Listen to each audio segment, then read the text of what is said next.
told me he wanted to live his life as God was first, family second, and I am third. A lot of times we thought that he meant God was first, family second, and the Dodgers were third. And he worshiped here since 1962. And he was preparing for this moment because he knew there was life after death.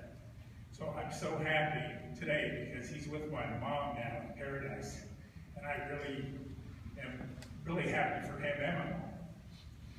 The other thing, when I talk about family, I think of the home here we had at St. Hedwig's.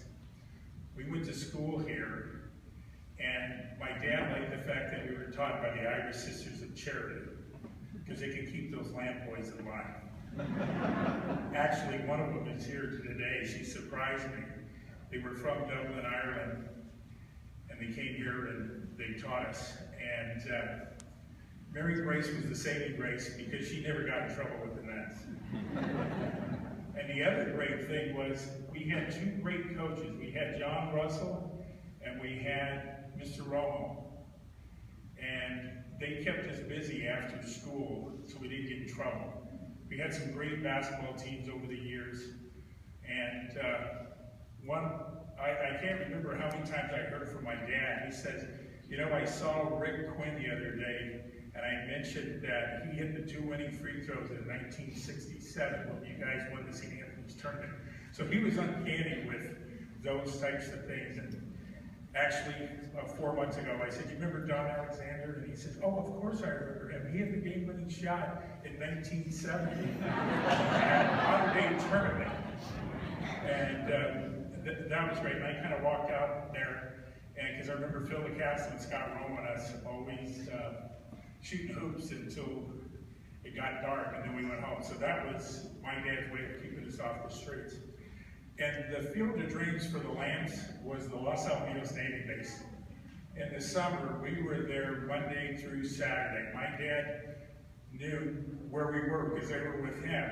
And we brought our gloves and hoped to get a foul ball, so we got a free soda.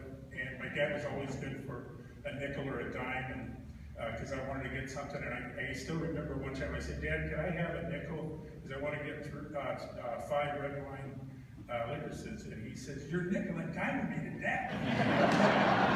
That was great. And then I think one of the best things, as I mentioned, my dad was a Dodger fan.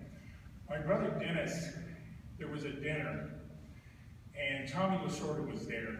And my dad grew up in Brooklyn, and he told Tommy Lasorda, you know what, Tommy, when I moved out here, the Dodgers followed me out here.